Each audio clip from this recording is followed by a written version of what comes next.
Good morning students. कैसे हैं सब लोग? मैरी क्रिसमस सबको। हाँ, तो हम कौन सा चैप्टर पढ़ रहे थे बेटा? Molecular basis of inheritance. ठीक है, कहाँ तक पढ़ लिया था? सेंट्रल डोग्मा तक पढ़ लिया था। आज हमें क्या पढ़ना है? Packaging of DNA. ठीक है, तो आज हम पढ़ेंगे पैकेजिंग ऑफ डीएनए। प्रोकैरियोट में और यूकैरियोट में डीएनए की पैकेजिंग कैसे होती है।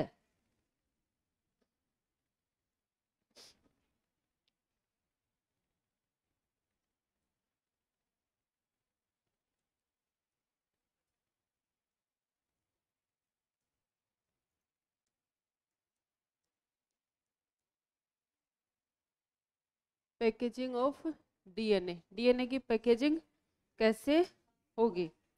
तो देखो बेटा, डीएनए जो होता है, सबसे पहले तो हमें पता होना चाहिए कि डीएनए की लेंथ कितनी है। कितनी है? ह्यूमन में डीएनए की लेंथ कितनी है? Almost 2.2 metre. कितनी है? 2.2 मीटर। तो उसको निकालते कैसे हैं? तो फॉर्मूला होता है लेंथ ऑफ डीएनए निकालने का। Length of DNA equal to क्या होता है? Number of nitrogenous base into distance between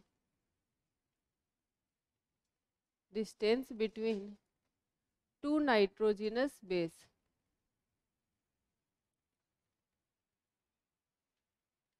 two nitrogenous base, दो नाइट्रोजिनस बेस के बीच की डिस्टेंस को हम मल्टीप्लाई करेंगे किसके साथ?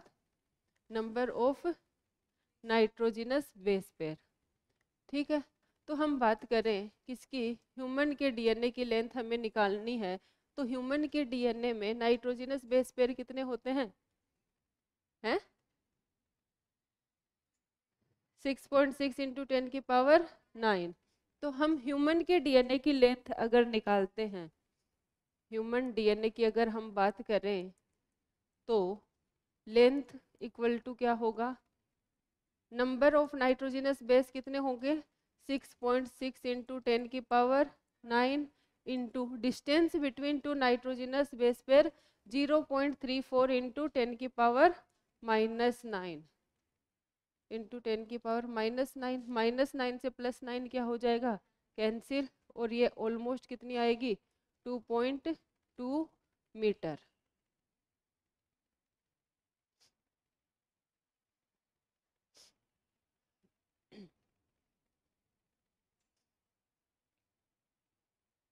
हो गया AITS। किस किसने नहीं दिया, पहले तो ये बताओ। AITS किस किसने नहीं दिया? क्यों? क्या? अच्छा, और किसने नहीं दिया गर्ल्स में? हाँ, इधर। क्यों नहीं दिया बेटा? क्या? बेटा रुको, 2-3 दिन से तबीयत ठीक नहीं थी। तुम भी नहीं दिए? कोई है जिसके 180 मार्क्स आए हैं? कैसा था पेपर? मुश्किल नहीं था? अच्छा, कितने आए संदीप? चेक नहीं किया? हर्ष? नहीं, फिर भी ऐसे क्या लग रहा है? शुभम कैसा गया?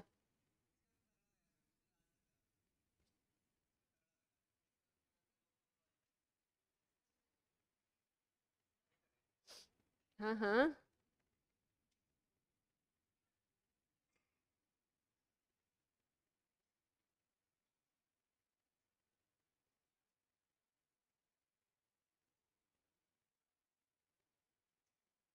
बच्चे टेस्ट से पहले भी एब्सेंट हो जाते हैं, टेस्ट के बाद भी, ये क्यों? ऐसा क्यों? आज क्रिसमस की वजह से हुए हैं क्या एब्सेंट? डिस्प्रेशन?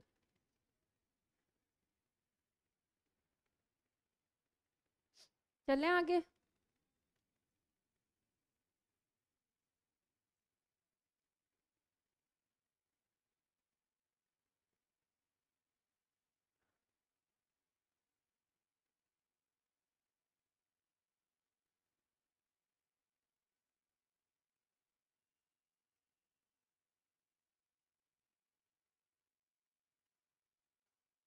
परसों क्यों नहीं आए थे रविंदर? सैटरडे को क्यों नहीं आए थे? तबीयत सही नहीं चल रही। हाँ, परसों इसकी वजह से तो जल्दी जल्दी सिलेबस चल रहा था कि रविंदर बहुत देर तक लिखता है।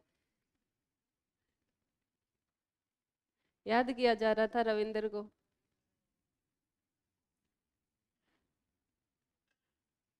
चले आगे। हाँ तो बेटा, अब बात करें हम प्रोकैरियोट्स की। प्रोकैरियोट्स में डीएनए की पैकेजिंग कैसे होती है?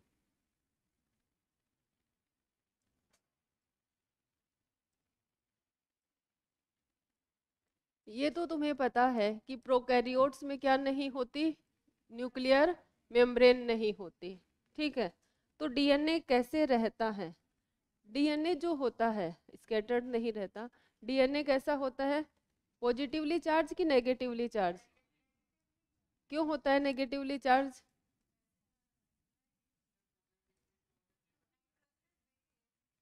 क्या है? पॉजिटिव चार्ज है क्योंकि फॉस्फेट है, और फॉस्फेट पे क्या है? -H3PO4 minus. ठीक है, H हट जाएगा। ठीक है, फॉस्फोरिक एसिड से जब H हट जाता है तो वो फॉस्फेट बन जाता है, और फॉस्फेट में क्या होता है? माइनस चार्ज होता है। ठीक है, इस वजह से डीएनए कैसा होता है? नेगेटिव होता है। चार्ज कैसा होता है? नेगेटिव। और नेचर कैसा होता है डीएनए का? नेचर एसिडिक होगा। नेचर कैसा होगा? एसिडिक। ठीक है, तो जो प्रोकैरियोट्स होते हैं उनमें एक प्रोटीन पाई जाती है। कौन सी प्रोटीन? नहीं पाई जाती हिस्टोन उनमें। कौन सी प्रोटीन? Non histone protein. कौन सी protein? Non histone protein. Non histone protein पे कौन सा चार्ज होता है? Positive charge. इस पे कौन सा चार्ज होगा? Positive charge. अब देखो बेटा, पॉजिटिव और नेगेटिव में क्या होगा? अट्रैक्शन होगा। पॉजिटिवली चार्ज प्रोटीन से नेगेटिवली चार्ज डीएनए क्या होगा? अट्रैक्ट होगा, और दोनों कंबाइन होके एक न्यूक्लियस के जैसी स्ट्रक्चर बना लेते हैं, जिसको क्या बोलते हैं? न्यूक्लियोइड बोलते हैं। क्या बोलते हैं? न्यूक्लियोइड। तो हम बोलेंगे क्या? Positively charge protein, positively charged protein and negatively charged DNA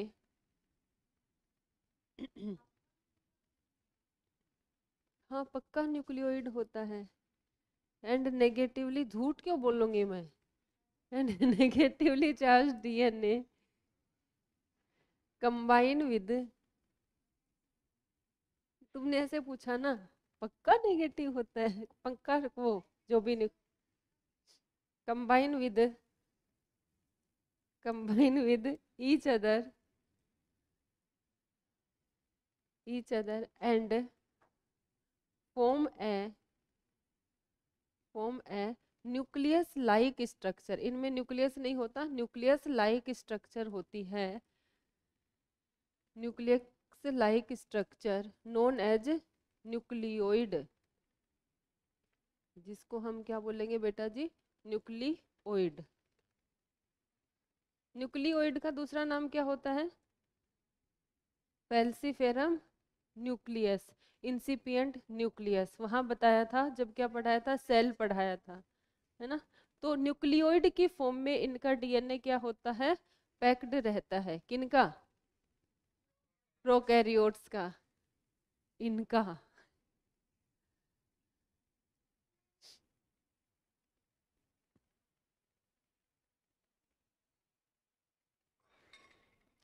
क्या है? उस दिन भी मैंने गिरा दिया था, इस क्लास में नहीं, दूसरी क्लास में।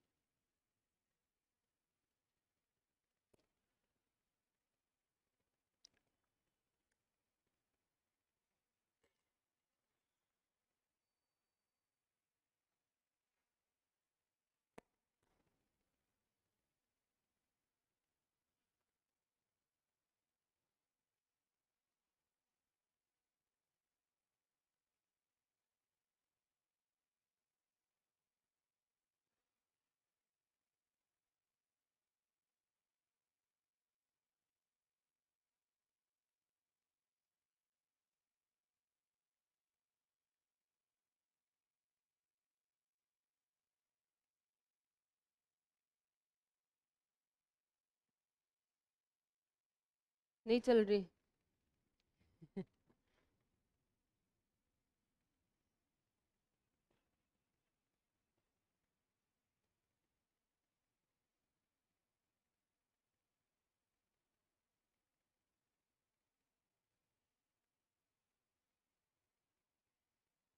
लिख लिया सच में?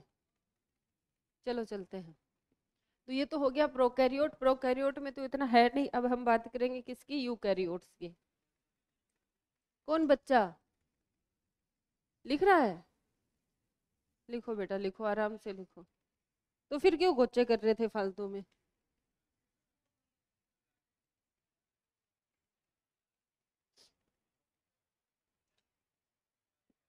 टेस्ट दिए हो तुमने?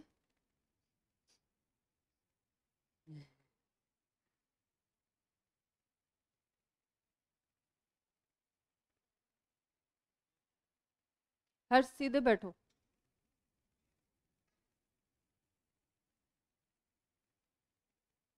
बहुत बदाम सी करते हो तुम। पता है मुझे।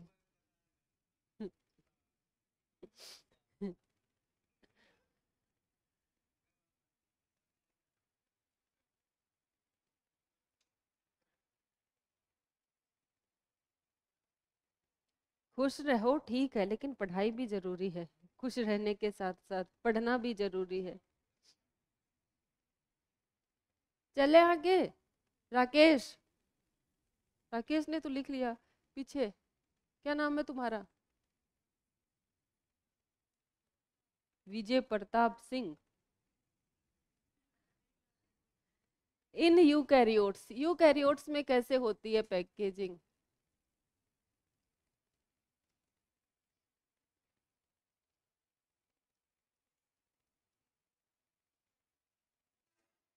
यूकैरियोट्स में भी बेटा जी क्या होता है? क्या होता है? प्रोटीन होती है, जिसका नाम होता है क्या? Histone protein. वो भी कैसी होती है? पॉजिटिवली चार्ज होती है। ठीक है, तो यूकैरियोट में भी क्या होगी? प्रोटीन होगी। ठीक है, ये जो प्रोटीन होगी ये कैसी होगी? कैसी होगी? कौन सी प्रोटीन होगी? Histone protein. कौन सी protein? Histone protein. Histone protein जो होती है वो किस फॉर्म में होती है? हिस्टोन ओक्टामर बनाती है। क्या बनाती है? हिस्टोन ओक्टामर। ओक्टामर। ठीक है, स्टोन ओक्टामर में क्या होते हैं? H2A, H2B, H3 और H4। ये चार हिस्टोन होती है। कौन कौन सी? H2A, H2B, H3, H4। ठीक है, एक होता है H1। H1 हिस्टोन ओक्टामर में नहीं होता है। ये वाला और इसका एक और सेट होगा, दो सेट होंगे इसके, H2A, H2B, H3 और H4। ठीक है, चार प्रोटीन ऊपर, चार प्रोटीन नीचे। ठीक है, एक बॉल जैसी स्ट्रक्चर बनाएंगे। समझ रहे हो ना बेटा जी? डोंट डू बातें इन द क्लासरूम। ठीक है, चार प्रोटीन क्या है? ऊपर है, चार प्रोटीन नीचे है, तो कंबाइन हो जाएंगे तो एक बॉल लाइक स्ट्रक्चर बनेगी।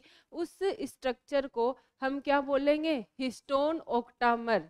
चार और चार मिलके क्या होते हैं? आठ होते हैं। पता है ना, चार प्लस चार आठ होते हैं।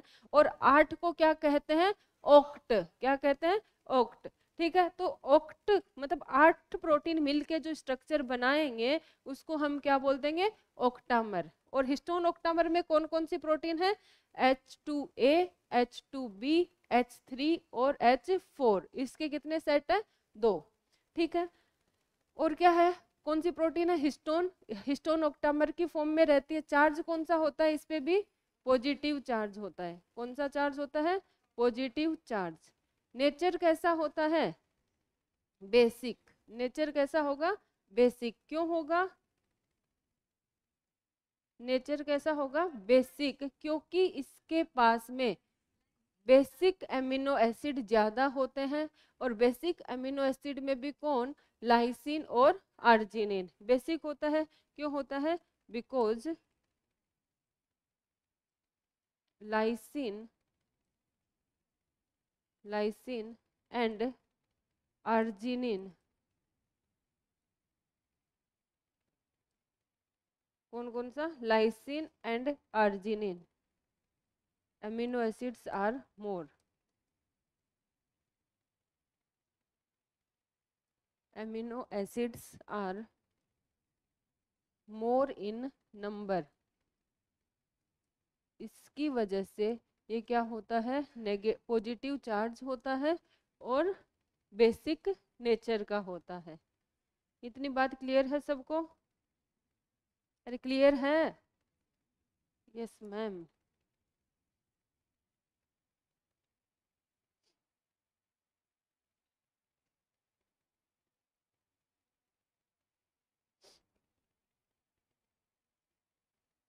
टेस्ट दिए हो? सबने दिया इस रो में? इधर तुमने नहीं दिया, इसका लग रहा है तुम्हारे फेस से नहीं दिया ना। खाजा माँ कसम।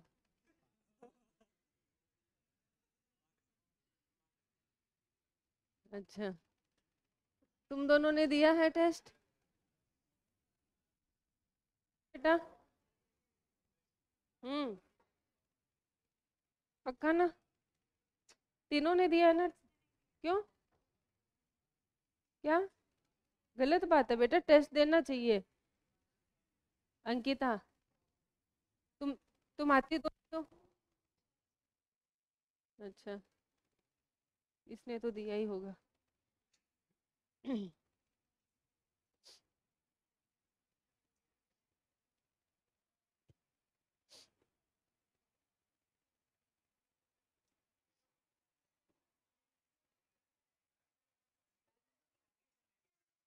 कैसे?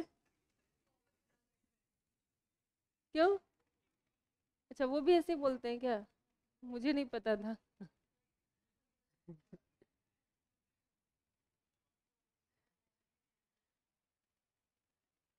चले आगे। बहुत, इनको अभी मौका मिलता है, बाद में तो बोल नहीं पाएंगे। आगे आगे चले, बात करने का मौका फिर कभी तो मिलता नहीं है, तो बहुत बतियाते हो तुम लोग। प्रोटीन के बाद में हम बात करें किस, क्या बेटा? सही कह रहे थे इसके बारे में लोग बाग।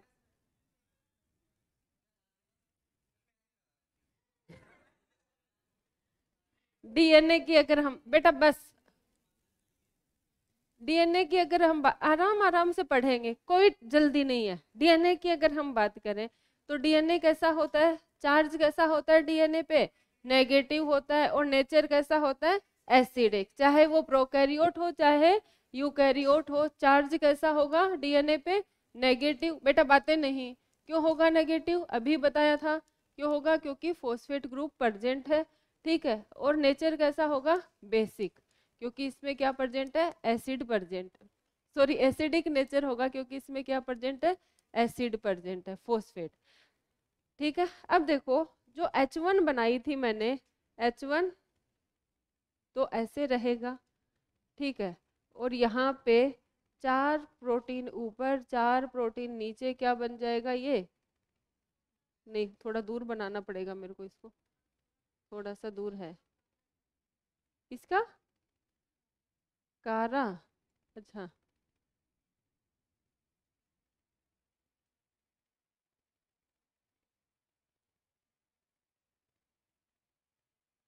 ठीक है। ये क्या बनेगा, 4 ऊपर है 4 नीचे, क्या बन गया, ऑक्टामर। और ये क्या है, H1। अब जो हमारा डीएनए है वो, उसकी लेंथ कितनी है, 2.2 मीटर। जो लेंथ है डीएनए की वो क्या हो जाएगा, इसके ऊपर रैप करेगा। कितने टर्म में, पूरा एक और 3/4, ठीक है। इतने टर्म में ये क्या हो जाएगा, इसके साथ इसके ऊपर रैप करेगा, ठीक है। जो भी है ऐसे से बांध दो इसको। कितने टन करेगा, 1 × 3/4 टन। कितने टन, 1 × 3/4 टन डीएनए इसके ऊपर क्या करेगा, रैप करेगा। तो ये क्या है, जो येलो बनाया है ये क्या है, हिस्टोन ओक्टामर। क्या है, हिस्टोन ओक्टामर। और हिस्टोन ओक्टामर में कौन कौन सी प्रोटीन है, और ये क्या है, डीएनए। हिस्टोन ऑक्टामर और डीएनए जो स्ट्रक्चर बनाते हैं उस स्ट्रक्चर को हम क्या कहते हैं, न्यूक्लियोसोम। एक न्यूक्लियोसोम में कितने नाइट्रोजिनस बेस होते हैं डीएनए के, 200 नाइट्रोजिनस बेस। ठीक है, इस एक में कितने नाइट्रोजिनस बेस होंगे, 200 नाइट्रोजिनस बेस पेयर। ठीक है, ऐसे ही बहुत सारे न्यूक्लियोसोम मिलके एक स्ट्रक्चर बनाएंगे। पॉलीन्यूक्लियोटाइड नहीं बनेगा बेटा जी, नहीं, ये मैं बहुत सारे न्यूक्लियोसोम बना दे रही हूँ। हाँ,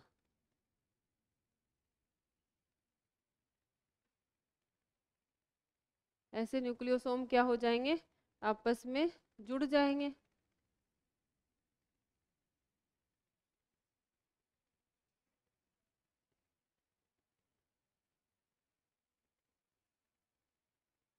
क्या क्या बड़े लोग करते रहते हो,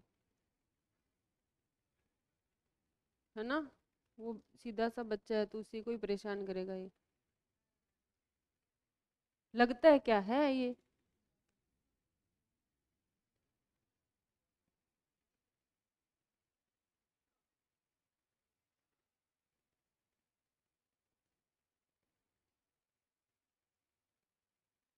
ठीक है, अब देखो, ऐसे बहुत सारे न्यूक्लियोसोम, एक न्यूक्लियोसोम, दो न्यूक्लियोसोम, तीन न्यूक्लियोसोम, ये न्यूक्लियोसोम आपस में जिस स्ट्रक्चर से जुड़े रहेंगे उसको हम क्या बोलेंगे, लिंकर डीएनए। क्या बोलेंगे इसको, लिंकर डीएनए। ठीक है, तो जब न्यूक्लियोसोम आपस में जुड़ जाएंगे तो जो स्ट्रक्चर बनेगी उसको हम क्या बोलेंगे, क्रोमेटिन फाइबर। क्या बनेगा, क्रोमेटिन फाइबर। ठीक है, क्रोमेटिन फाइबर कंडेंस होके जो स्ट्रक्चर बनाएंगे उसको हम क्या बोलेंगे, क्रोमेटिड्स। क्या बोलेंगे, क्रोमेटिड्स। और क्रोमेटिड्स कंडेंस होके क्या बना देगा, क्रोमोसोम। क्या बना देगा, क्रोमोसोम्स। ठीक है, तो क्या था हमारे पास, डीएनए था जिसकी लेंथ कितनी थी, 2.2 मीटर थी। ठीक है, वो किसके साथ कंबाइन हुआ, हिस्टोन प्रोटीन के साथ। कितने टर्न कंप्लीट किए, 2.25, 1 × 3/4 टर्न इसके ऊपर क्या किया, रैप किया। तो जो स्ट्रक्चर बनी उसको हमने क्या बोला, न्यूक्लियोसोम। न्यूक्लियोसोम में डीएनए कितना होता है, कितने बेस पेयर होते हैं, 200 नाइट्रोजिनस बेस होते हैं। ऐसे बहुत सारे न्यूक्लियोसोम आपस में क्या होंगे, ऐड हो जाएंगे। बहुत सारे न्यूक्लियोसोम ऐड होंगे तो क्या बनेगा, एक धागे जैसी स्ट्रक्चर बनेगी। और उस धागे जैसी स्ट्रक्चर में जो न्यूक्लियोसोम है वो ऐसे दिखेंगे जैसे बीड्स ऑन स्ट्रिंग हो। देखो, जो लिंकर डीएनए है वो धागे की तरह काम करेगा और न्यूक्लियोसोम किसकी तरह काम करेगा, बीड्स की तरह। तो अगर इसको माइक्रोस्कोप पे देखोगे तो ये स्ट्रक्चर कैसी दिखेगी, appear as beads on string, appear as beads on string। String पे बीड्स के जैसे ये हमें क्या होगी, अपीयर होगी। फिर ये जो स्ट्रक्चर है, मतलब एक धागा है, ठीक है, उसमें क्या लगा दो, तुम गांठें लगा दो। ठीक है, फिर उस धागे को क्या कर दो, ऐसे ऐसे लपेट दो। ठीक है, तो पहला जो टर्न होगा, एक जो टर्न होगा तो उसको हम क्या बोलेंगे, क्रोमेटिन फाइबर। पहले जो धागा बन रहा है उसको क्या बोल दिया, क्रोमेटिन फाइबर। अब उस धागे को तुम क्या करो, ऐसे ऐसे कंडेंस कर दो। ठीक है, कंडेंस करोगे तो क्या बनेगा, क्रोमेटिड। उसको और ज्यादा कंडेंस कर दो तो क्या बनेगा, क्रोमोजोम। और क्रोमोजोम विजिबल कौन सी स्टेज में होता है, मेटाफेज में। किस में होता है, मेटाफेज में। तो मेटाफेज में क्रोमोजोम हमें दिखेगा। लेकिन ये सब स्ट्रक्चर किस में दिखती है, क्रोमेटिन फाइबर, प्रोफेज में। क्रोमेटिन फाइबर, सिर्फ क्रोमेटिन फाइबर किस में होते हैं, इंटरफेज में। किस में होते हैं, इंटरफेज में। प्रोफेज में कंडेंसेशन होना स्टार्ट हो जाता है और लेट प्रोफेज तक कंप्लीट भी हो जाता है, लेकिन वो ऑब्जर्व कब होता है, मेटाफेज में।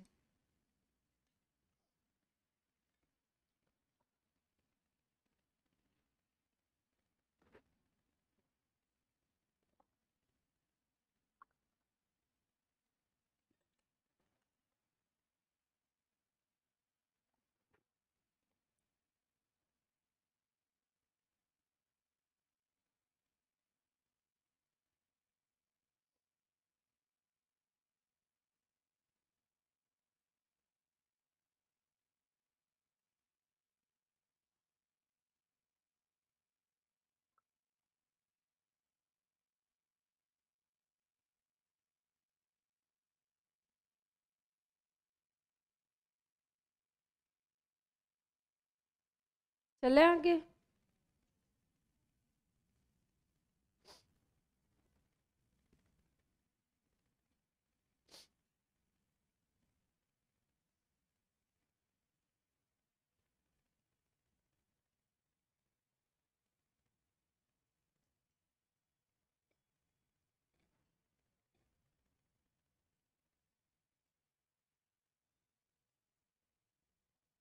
हम्म, नहीं देख रही मैं उधर देख रही थी उसको।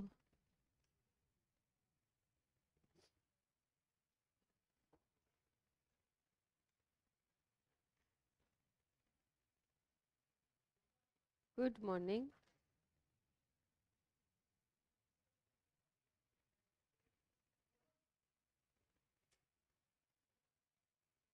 अब बार बार गुड मॉर्निंग बोलने से गलती सुधर तो नहीं जाएगी? सेम टू यू बेटा, टू यू। क्या?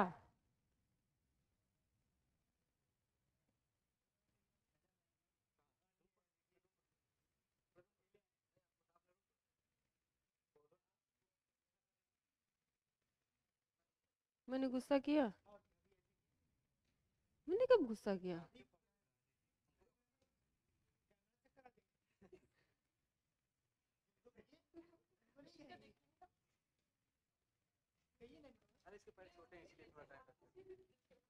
अब तुम तो कह रहे थे अकेला आया हूँ।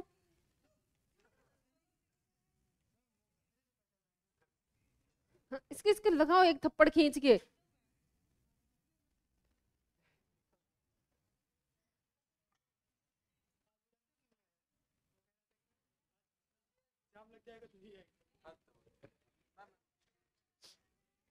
क्या? How many such beads nucleosome do you imagine are present in a mammalian cell? बताओ कितनी होंगी, अभी काउंट कर लेते हैं।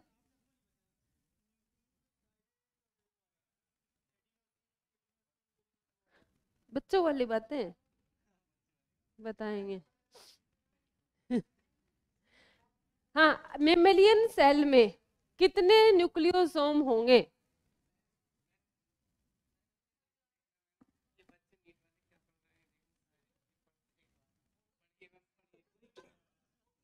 अरे वो गया।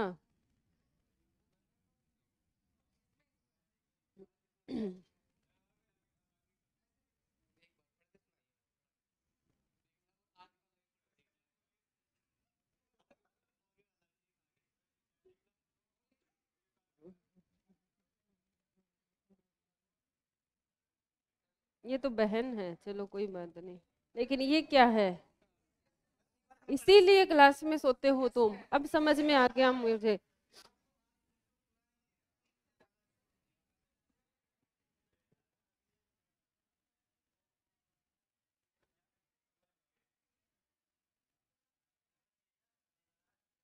अब मुझे समझ आ गया इसका क्लास में सोने का राज।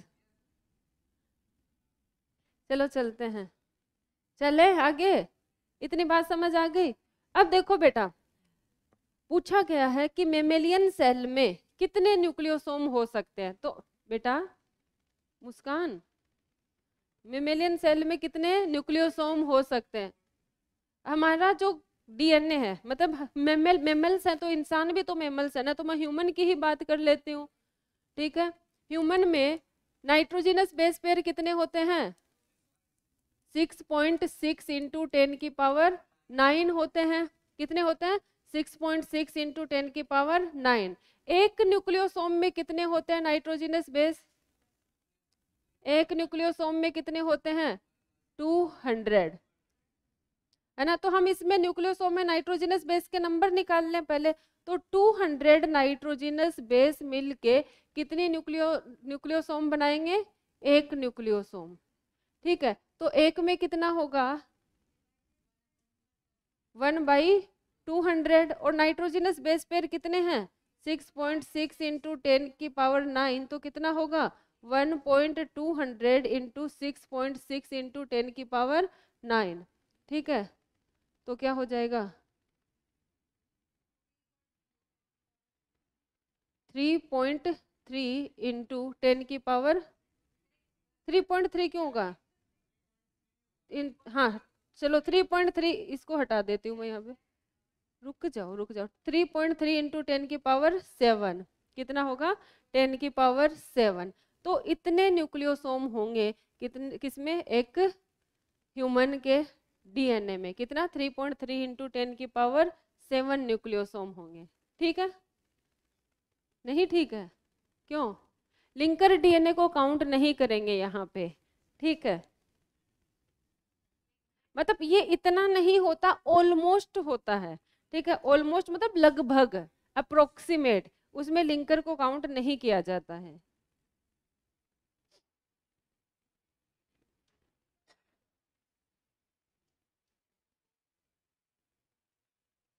दो नाइट्रोजनस बेस पेयर किस में होता है एक न्यूक्लियोसोम में।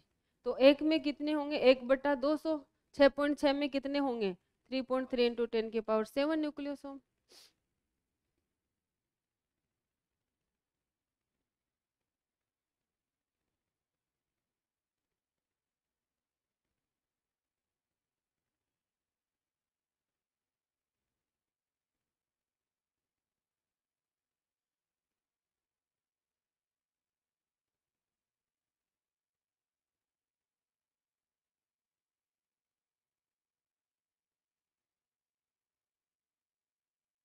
चले आगे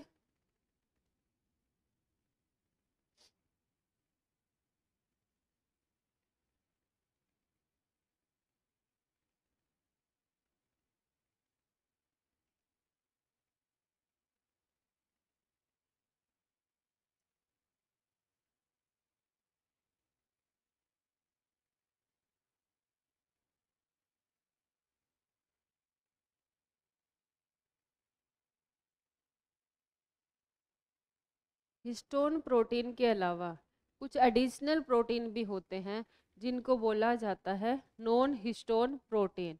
ये क्या करते हैं डीएनए की पैकेजिंग को क्या करवाते हैं थोड़ा और अच्छी पैकेजिंग के लिए सही से पैक हो जाए इसके लिए क्या होता है नॉन हिस्टोन प्रोटीन भी होते हैं। तो हम बात करेंगे अगली लाइन लिख देती हूँ नॉन हिस्टोन प्रोटीन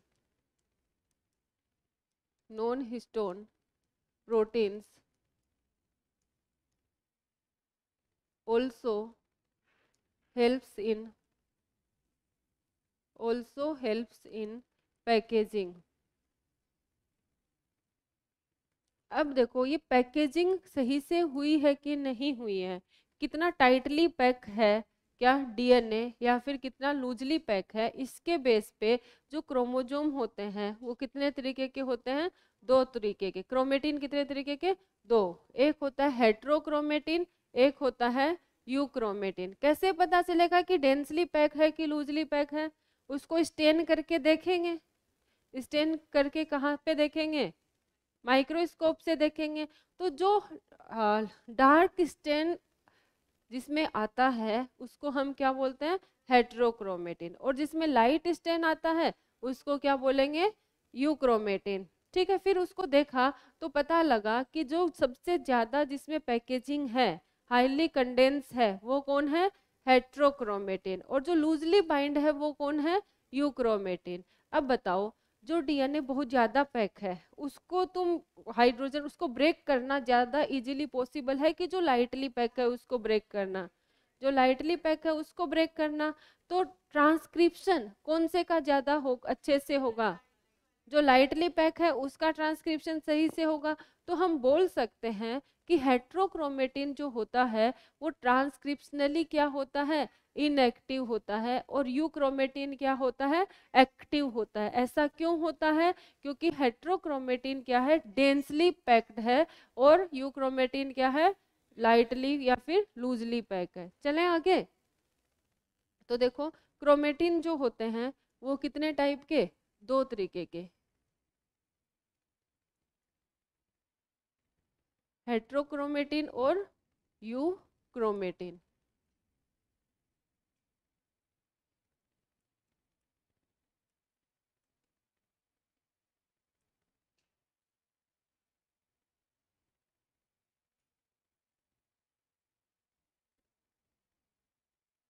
हेट्रोक्रोमेटिन और दूसरा कौन हो गया हमारे पास यू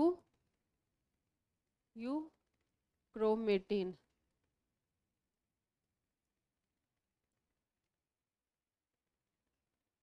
हेट्रोक्रोमेटिन की अगर हम बात करें तो क्या होगा, डार्क स्टेन होता है ये, डार्क स्टेन। ठीक है, इसके अलावा क्या होता है, डेंसली पैक्ड होता है,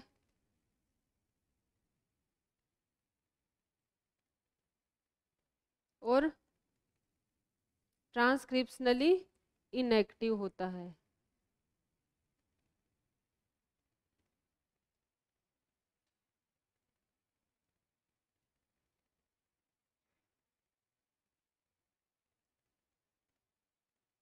यूक्रोमेटिन की बात करें तो क्या होगा, लाइट स्टेन होगा,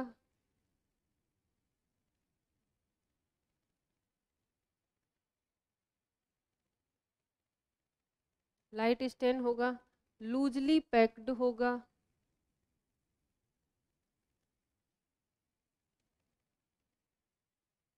और ट्रांसक्रिप्शनली एक्टिव होगा।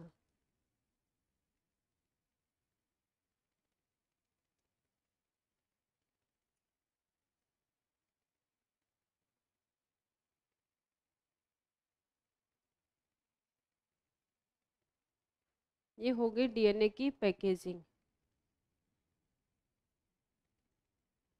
इसमें कोई दुख दर्द पीड़ा दिक्कत समस्या परेशानी है तो बोलिए।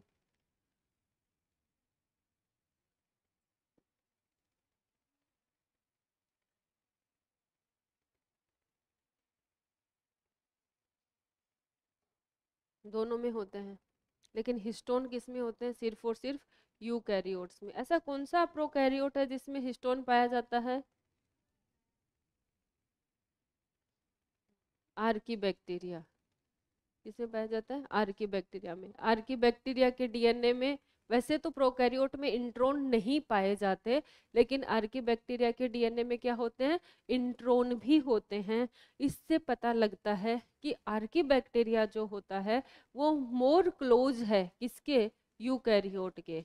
क्यों, क्योंकि उनमें इंट्रोन भी पाया जाता है डीएनए में, और उनमें हिस्टोन प्रोटीन भी पाई जाती है। वैसे तो वो प्रिमिटिव बैक्टीरिया है, लेकिन उसके जो करेक्टर हैं वो यूकैरियोट के करेक्टर से क्या करते हैं, सिमिलरिटी शो करते हैं।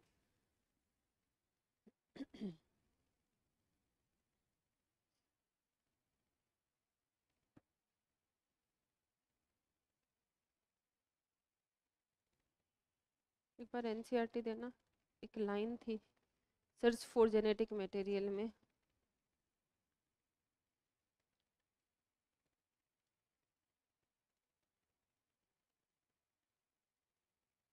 हाँ, ये क्वेश्चन पूछा जाए कि सबसे पहले ये क्वेश्चन कब अराइज हुआ कि जेनेटिक मटेरियल को सर्च करना है, कब हुआ था, 1926 में। ये पूछा जाता है, ये अंडरलाइन कर लेना। By 1926 the quest to determine the mechanism for genetic inheritance had reach the molecular level. Page number 100 the search for genetic material में लिखा है।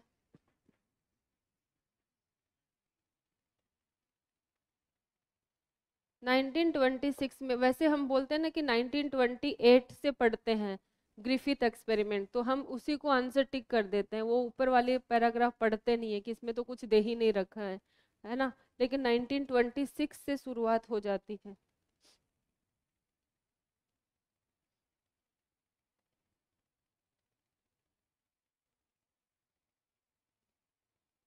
अच्छा चैप्टर है ये, समझने वाला, वो भी अच्छा है। दो ही तो चैप्टर है 12th क्लास में पढ़ाने लायक। हम्म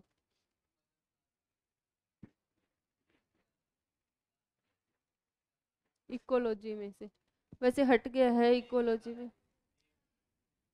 एनवायरमेंटल इश्यू हट गया, ठीक है। इकोसिस्टम में से न्यूट्रिएंट साइकिल हट गया, इकोलॉजिकल सक्सेशन हट गया, ठीक है।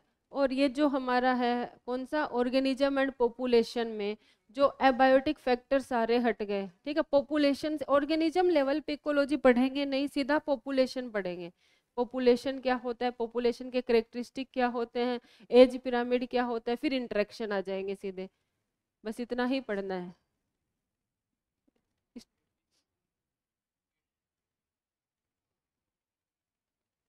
चलें, लिखो सर्च फॉर जेनेटिक मटेरियल।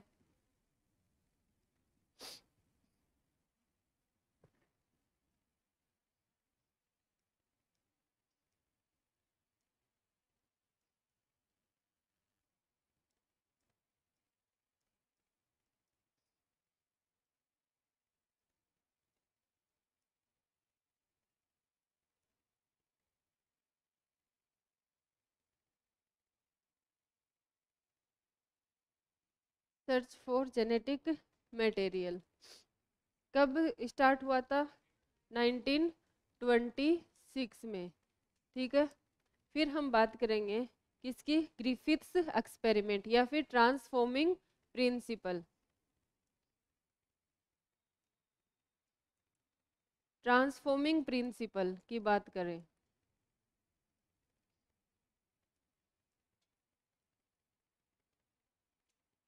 कब दिया गया था? 1928। कब? 1928। किन्होंने? By Frederick Griffith.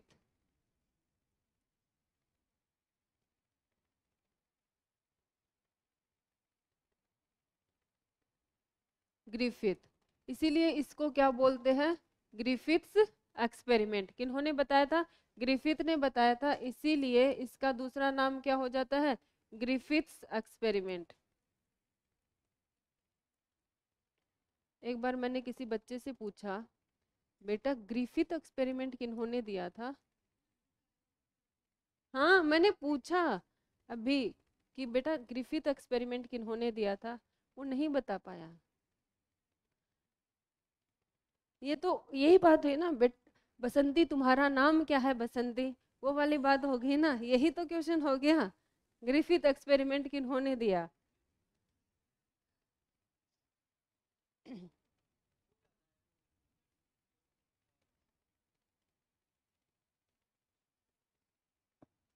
हो जाता है।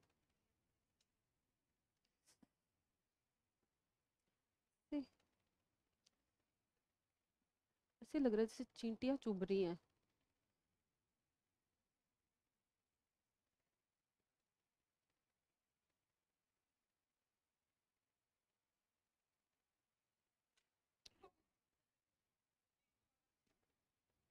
क्या?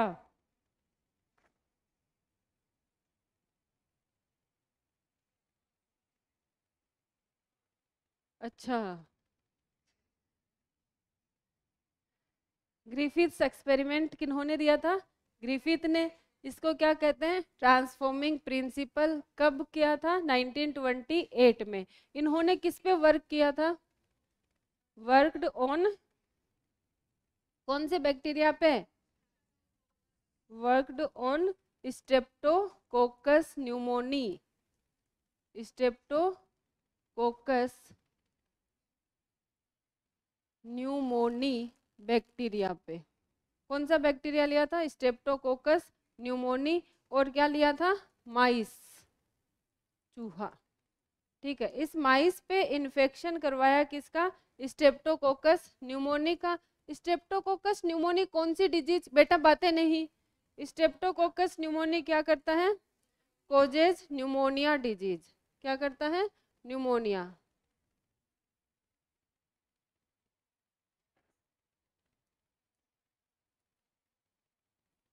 न्यूमोनिया स्ट्रेप्टोकोकस न्यूमोनी भी करता है, और हीमोफिलस नहीं, हीमोफिलियस नहीं, क्या था? ऐसा ऐसा एक नाम हो रहा है, दो करते हैं न्यूमोनिया। डिजीज वाले चैप्टर में दे रखा है ना, एक तो स्ट्रेप्टोकोकस न्यूमोनी करता है, एक कौन करता है? हीमोफिलस ही है शायद, वो तो इन्फ्लुएंजा करेगा। देख लो ना अभी, हीमोफिलस इन्फ्लुएंजी है ना।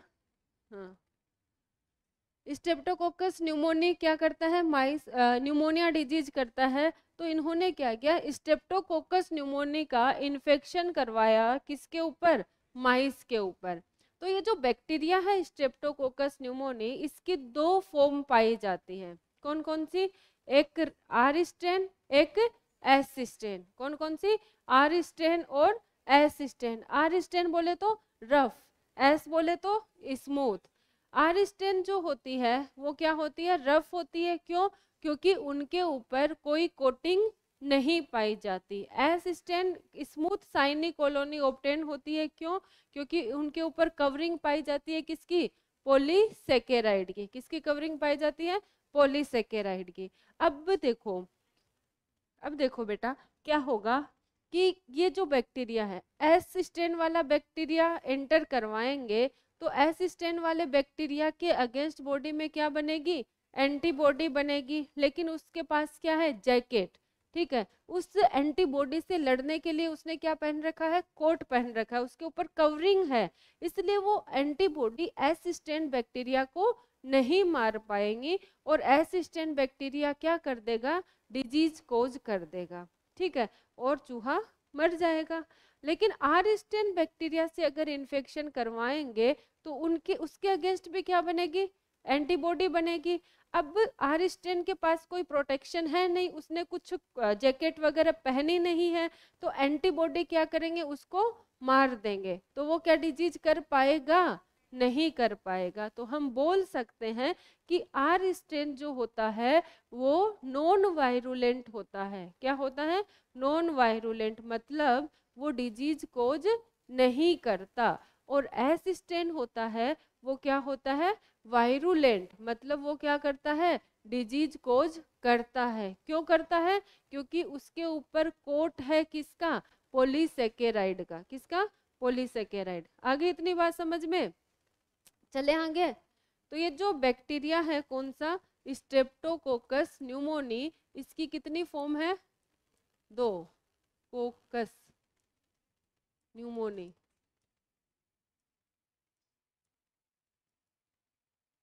स्ट्रेप्टोकोकस न्यूमोनी की कितनी स्ट्रेन है? दो स्ट्रेन। एक होती है आर स्ट्रेन या फिर रफ स्ट्रेन बोलेंगे हम, रफ या फिर आर स्ट्रेन। और दूसरा स्मूथ या फिर एस स्ट्रेन।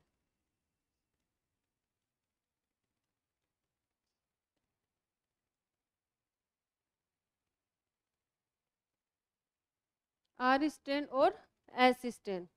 ठीक है, आर स्ट्रेन क्या होता है? Have no coat, have no coating, इसके ऊपर कोई कोटिंग नहीं होती। ठीक है, क्या होता है? नॉन वायरुलेंट होता है। नॉन वायरुलेंट मतलब does not cause disease, does not cause disease. ठीक है, ये इसका क्या होगा? उल्टा होगा। Have polysaccharide covering. पॉलीसेके क्या हो गया बेटा? इसके पास क्या होती है? पॉलीसेकेराइड की कवरिंग होती है। दूसरा, ये क्या होता है? वायरुलेंट होता है। वायरुलेंट क्यों है? क्योंकि ये क्या है? कोजेज डिजीज, ये डिजीज कोज करता है। इतनी बात क्लियर है? अरे क्लियर की note clear? Clear, clear, clear, जो भी है।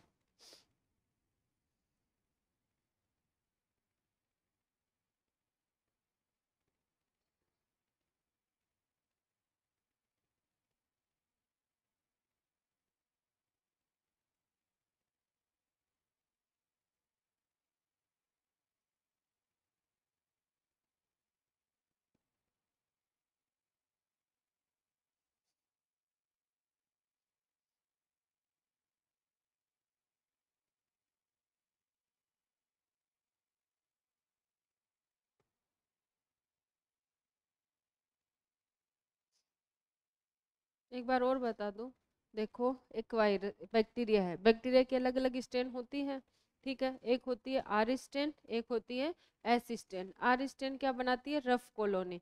देखो जैसे ही बैक्टीरिया को कल्चर मीडियम में ग्रो किया गया तो दो तरीके की कॉलोनी ऑब्जर्व हुई।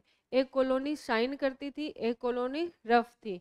जो रफ थी उसको आर स्ट्रेन बैक्टीरिया बोल दिया, और जिन बैक्टीरिया की कॉलोनी शाइन कर रही है उसको क्या बोल दिया, एस स्ट्रेन बैक्टीरिया या फिर स्मूथ। वो क्यों शाइन कर रही है, क्योंकि उसके ऊपर क्या है, पॉलीसेकेराइड की कवरिंग है, ठीक है। तो जिसके ऊपर पॉलीसेकेराइड की कवरिंग है, अगर वो इन्फेक्शन करेगा बॉडी में तो एंटीबॉडी उसे मार नहीं पाएगी। एंटीबॉडी नहीं मार पाएगी तो वो क्या करेगा, अपने नंबर बढ़ाएगा। नंबर बढ़ाएगा तो क्या करेगा, डिजीज कोज करेगा। और जो डिजीज कोज करता है उसको क्या बोलते हैं, वायरुलेंट, ठीक है। इसके ऑपोजिट जो हो जाएगा, कोट नहीं है तो एंटीबॉडी मार देंगे तो नंबर नहीं बढ़ा पाएगा। नंबर नहीं बढ़ा पाएगा तो डिजीज कोज नहीं कर पाएगा, इसलिए उसको क्या बोल दिया, नॉन वायरुलेंट, कि ये कोई घातक नहीं है, खतरनाक नहीं है। ये वाला क्या है, खतरनाक। क्यों, क्योंकि ये क्या करता है, डिजीज कोज करता है। अब क्या किया इन्होंने एक्सपेरिमेंट में, क्या किया, ये तो बैक्टीरिया की बात हो गई।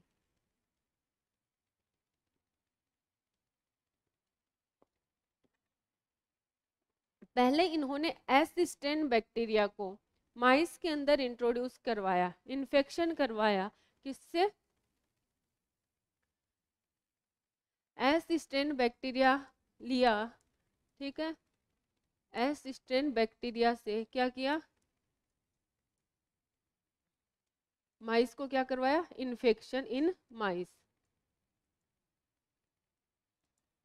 इन्फेक्शन इन माइस, ठीक है। तो चूहा क्या हो गया, मर गया, माइस डाई, मर गया, ठीक है।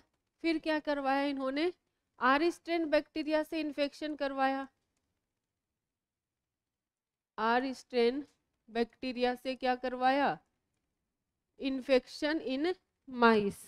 माइस में क्या माइस में क्या करवाया, इन्फेक्शन किससे, आर स्ट्रेन से, इन्फेक्शन इन माइस। तो माइस क्या रहा, लाइव, जिंदा रहा, मरा नहीं, क्योंकि इसमें डिजीज नहीं हुई। अब इन्होंने क्या किया, जो एस स्ट्रेन बैक्टीरिया था उसको क्या किया, हीट किया, ठीक है।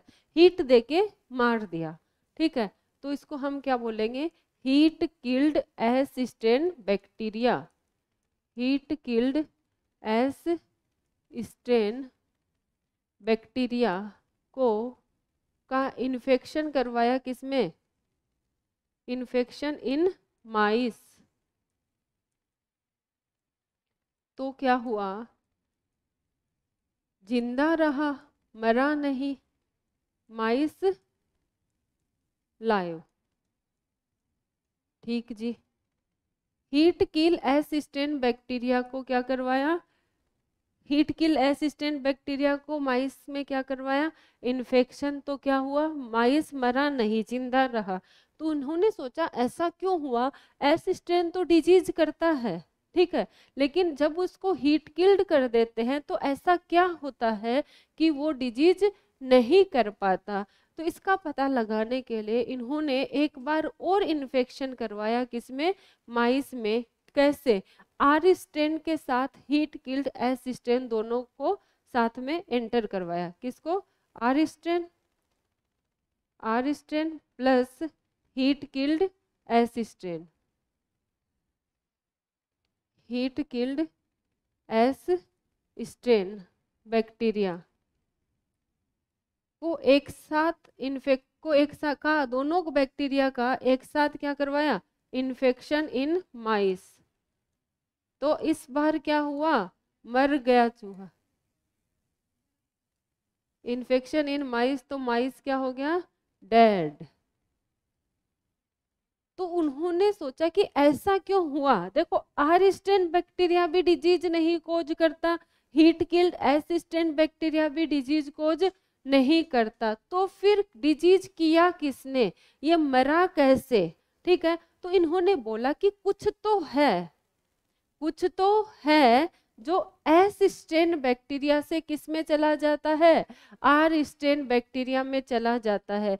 जब एस स्टेन को हम हीट करेंगे तो एस स्टेन बैक्टीरिया मरेगा, लेकिन उसकी बॉडी में कोई केमिकल ऐसा है जो हीट के लिए क्या है, रेजिस्टेंस है। हीट, उस हीट से उसकी स्टेबिलिटी पे कोई फर्क नहीं पड़ता।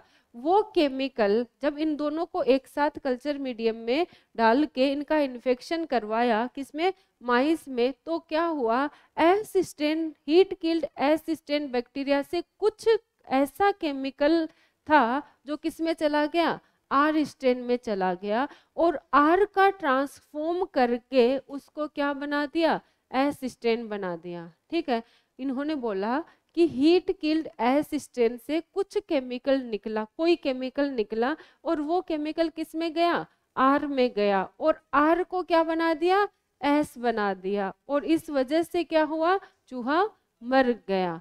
लेकिन वो ये नहीं बता पाए कि वो केमिकल कौन था, biochemical nature of that chemical ये नहीं बता पाए। ठीक है, तो इससे कंक्लूजन क्या निकला,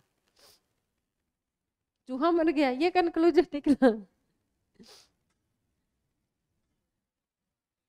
कंक्लूजन ये निकला, something pass from S strain bacteria to R strain bacteria and transform it. देखो आर वाला एस में ट्रांसफॉर्म हो जा रहा है, इसीलिए तो इसका नाम क्या है, ट्रांसफॉर्मिंग प्रिंसिपल। क्या है, ट्रांसफॉर्मिंग प्रिंसिपल। कंक्लूजन क्या कहता है, something something something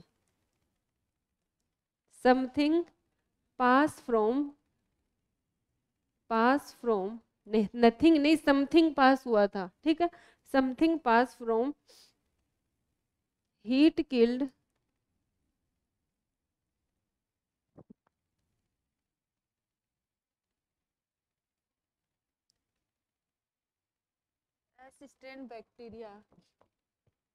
S strain bacteria to R strain and R strain transform into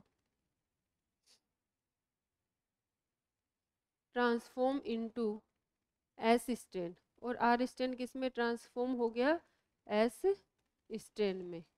क्यों, क्योंकि कुछ गया किसमें, आर में, किससे, एस से, हीट किल्ड एस से। क्या हुआ रविंदर, ऐसे सैड क्यों हो गए, मत सोचो, जो हो गया सो हो गया।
चले आगे।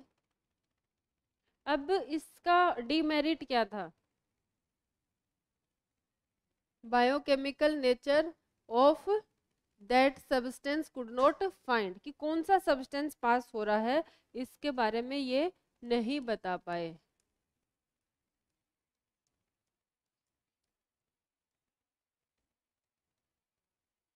Could not find biochemical nature of transforming substance,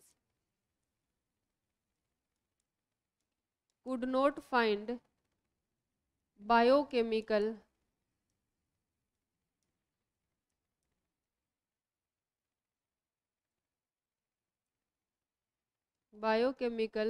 nature of biochemical nature of transforming substance.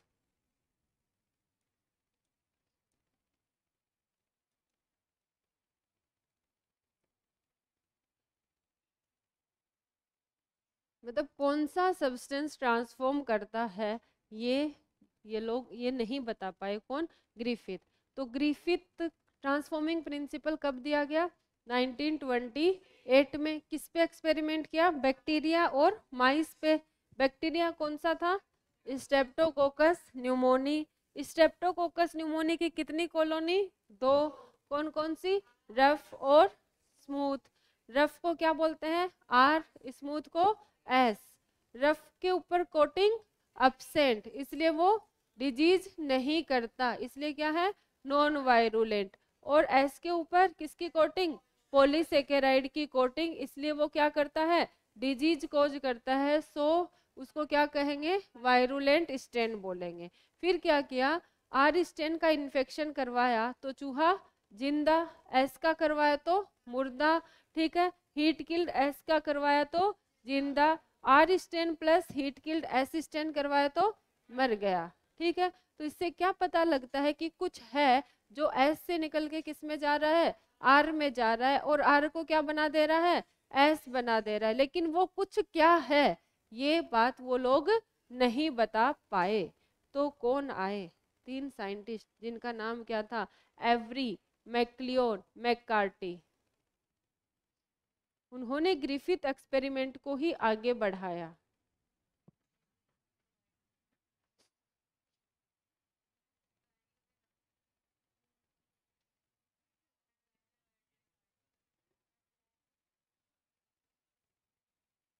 चले?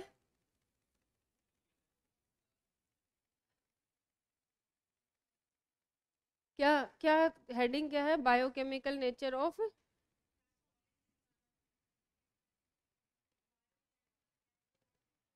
Transforming principle.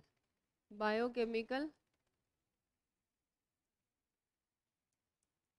Biochemical characterisation of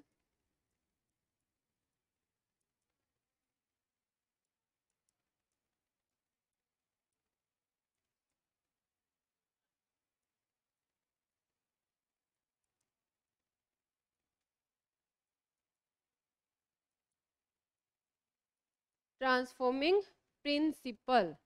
देखो 3 साइंटिस्ट थे, कौन कौन सी?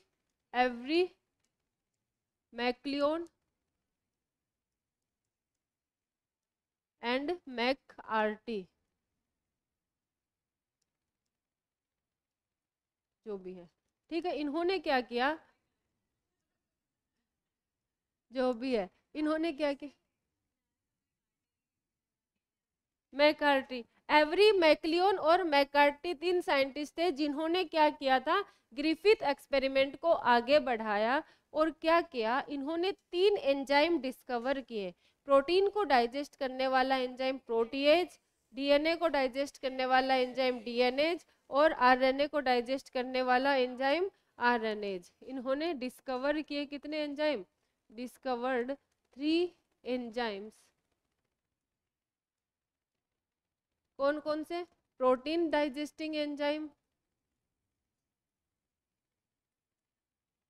है। जल्दी चल रहा है, मैं तो इतना धीरे धीरे पढ़ा रही हूँ।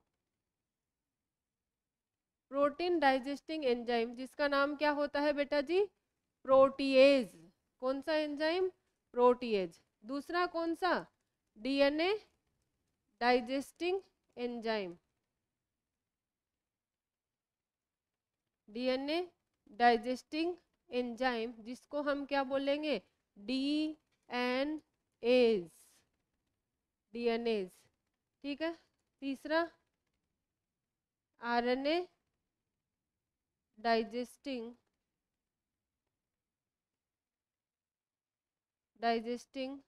एंजाइम, जिसको हम क्या बोल देंगे? आरएनएज। आरएनएज। ठीक है। प्रोटीएज, डीएनएज और आरएनएज लिया। ठीक है। फिर इन्होंने क्या लिया बेटा? एक टेस्ट ट्यूब ली, अलग अलग टेस्ट ट्यूब ली। टेस्ट ट्यूब ली। ठीक है। इस टेस्ट ट्यूब में क्या रखा? आर स्टेन बैक्टीरिया भी रखे और heat killed S strain bacteria भी रखे। ठीक है,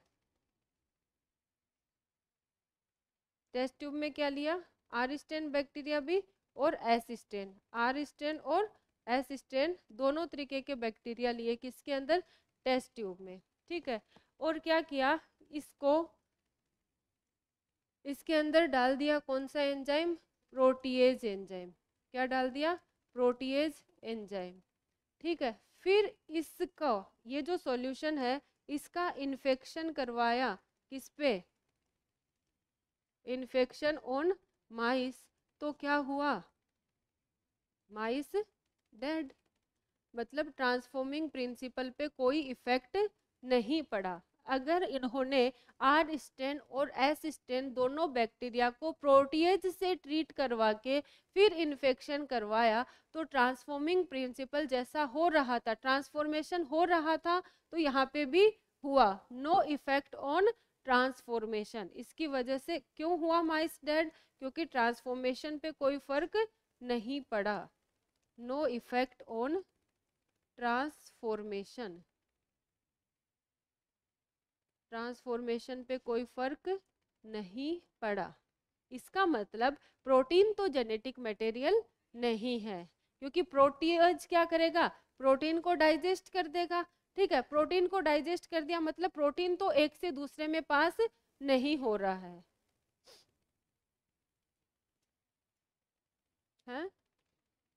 ये तो नहीं है, बस डरा रहा है कि ये हो सकता है।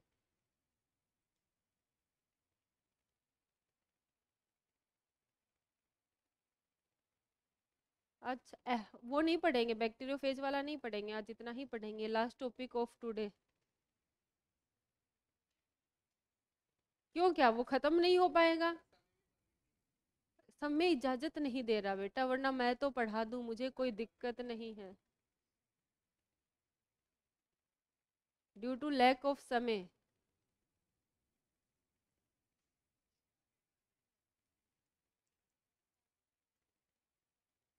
मैं शायर नहीं हूं ना बेटा, मैं शायर तो नहीं।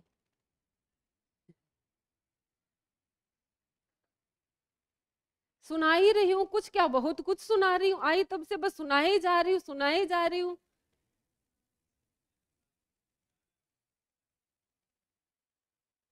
अगर मुझे गाना आता तो मैं अभी इंडियन आइडल में गा रही होती, है ना। हाँ, वो नेहा कक्कड़ के जगह में ही होती है ना।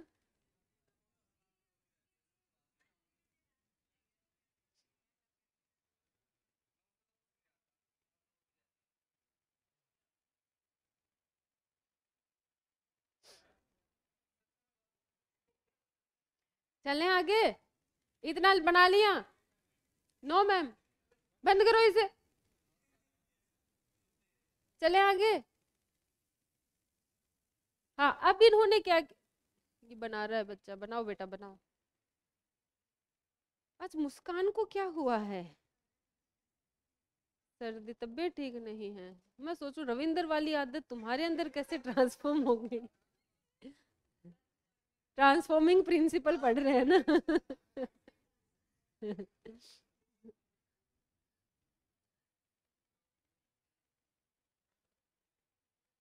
चले, हाँ अब देखो बेटा, एक टेस्ट ट्यूब ली इन्होंने फिर से।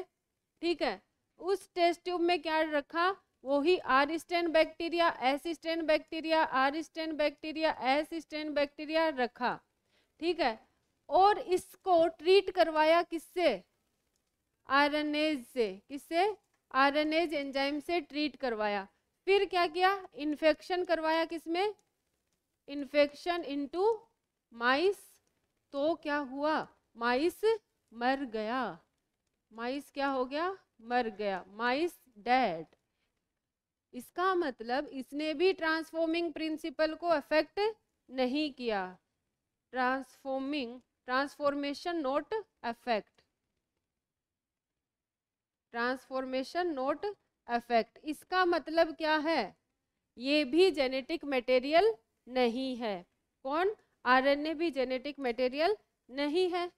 फिर क्या करेंगे बेटा, बातें मत करो, फिर क्या करेंगे, R strain bacteria, S strain, वही चीज दोबारा से रिपीट की, बस क्या किया इस बार, एंजाइम दूसरा ले लिया जिसका नाम था डीएनएज।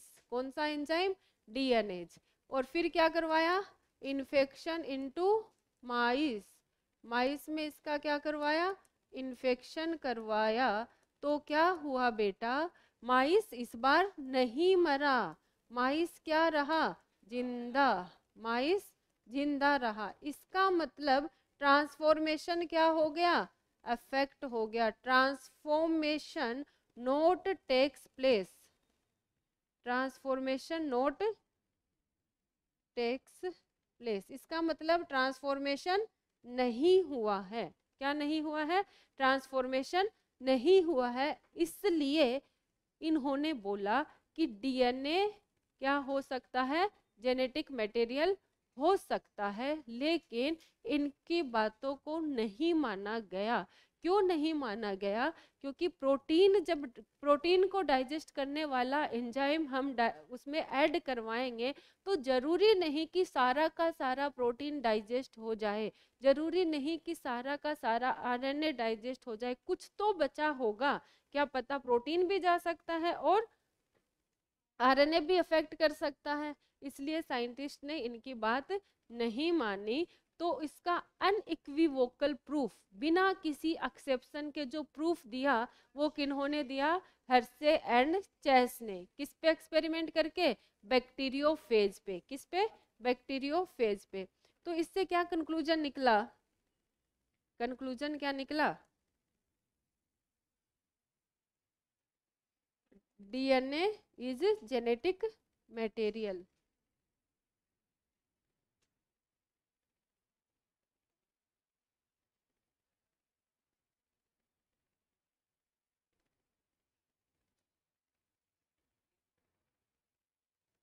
बहुत चूहे, वैसे बहुत सारे चूहे होते हैं, एक साथ में 12 12 13 13 बच्चे पैदा करते हैं, तो कोई फर्क नहीं पड़ता पॉपुलेशन पे।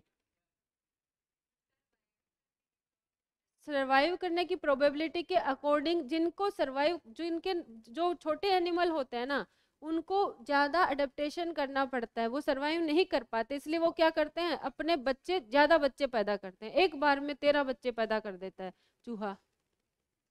ठीक है, उनमें से कुछ ही सरवाइव कर पाते हैं। ये सोचता है कि कुछ तो बचेगा, हमारा वंश का नाम रोशन करने के लिए कोई तो रहे, वंश आगे बढ़ाने के लिए, वरना हमारी स्पीसीज ही क्या हो जाएगी, लॉस हो जाएगी, नामो निशान मिट जाएगा, इस दुनिया में हमें कोई पहचानेगा नहीं। अरे चूहों की बात कर रही हूं मैं।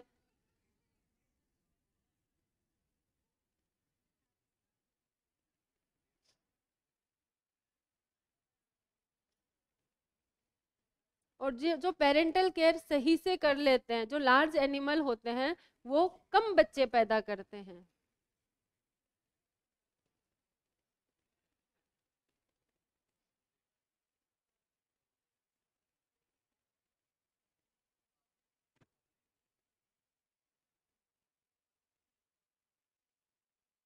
तुम्हें थोड़ा ना पैदा करने हैं। अब मैं ज्यादा नहीं बोलूंगी, छोड़ दो।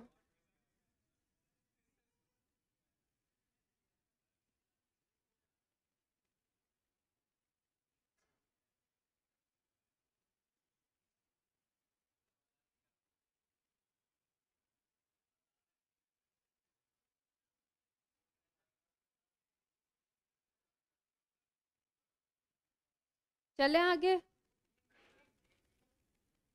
लिख लिया सबने, आज के लिए इतना ही काफी है, क्योंकि आगे नया एक्सपेरिमेंट करना है, वो हम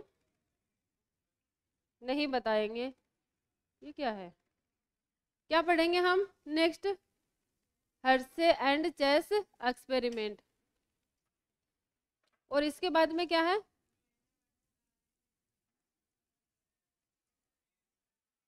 प्रॉपर्टीज ऑफ जेनेटिक मटेरियल।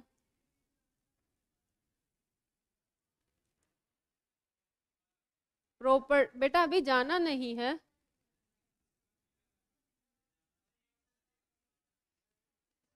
बेटा ये बहुत बड़ा चैप्टर है, तो थोड़ा टाइम तो लगेगा ना। अब ऐसा तो है नहीं कि भगा भगा के करवा दें ऊपर ऊपर से, ऐसा नहीं होता ना। हाँ, इससे क्वेश्चन काफी आते हैं।